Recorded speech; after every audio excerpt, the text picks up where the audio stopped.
Welcome to MRI TV. This is Pokopoko News. I'm having to take you through. Let's have the headlines.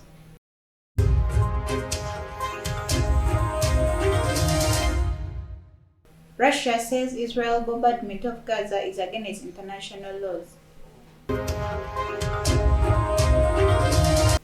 Angry crowd storms Russia's Dagestan airport to protest fight from Israel. Kenya to become visa-free to African visitors. Judge reinstates Trump gag order in election subversion case. Let's have the news in details. Russia says Israel bombardment of Gaza is against international law. Russia's comments come as Hamas tries to locate an Israeli citizen among the hostages it took during its attack on Israel.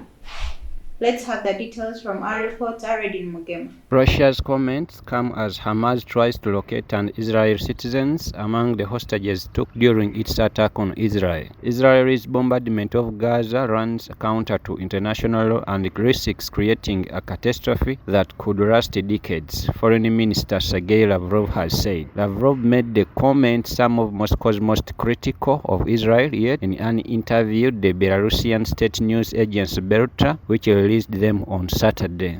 While we condemn terrorism, we categorically disagree that you can respond to terrorism by violating the norms of the international humanitarian law, including Angry crowd storms Russia's Dagestan airport to protest fight from Israel. An angry crowd in Russia's Muslim region of Dagestan stormed an airport where a fight from Israel arrived on Sunday, forcing authorities to close the facility and divert flights. Let's have our details from our reporter Redin Mugema.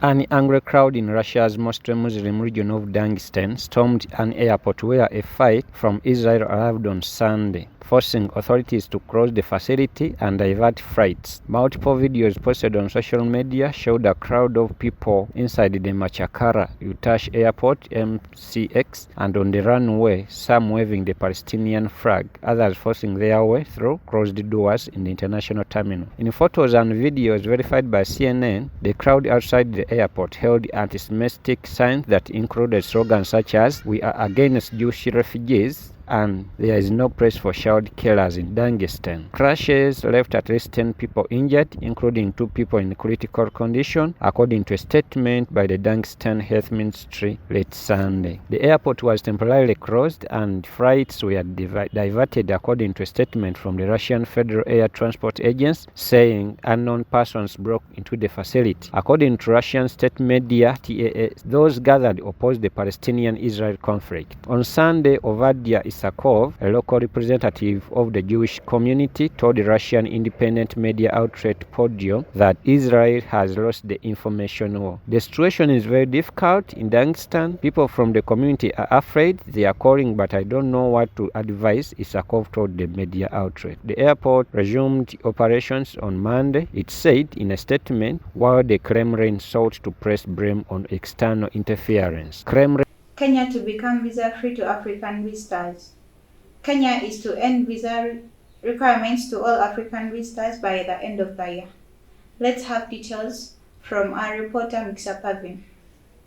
Kenya is to end visa requirements to all African visitors by the end of the year. It is time we realize that having visa restrictions among ourselves is working against us, President William Ruto has said. Visa-free travel within the continent has been a goal to the African Union for the past decade. While there are regional deals and bilateral arrangements, progress towards no restrictions has been slow. If dropping all visa restrictions is currently a step too far, the Visa Openness Index report recommends a number, lowering fees, making visa on arrival standard for African visitors, and implementing a secure e-visa system. Judge reinstates Trump gag order in election subversion case. A federal judge has reinstated a limited gag order on former President Donald Trump in his 2020 presidential election subversion case. Let's have the details from our reporter, Muksa Pavin.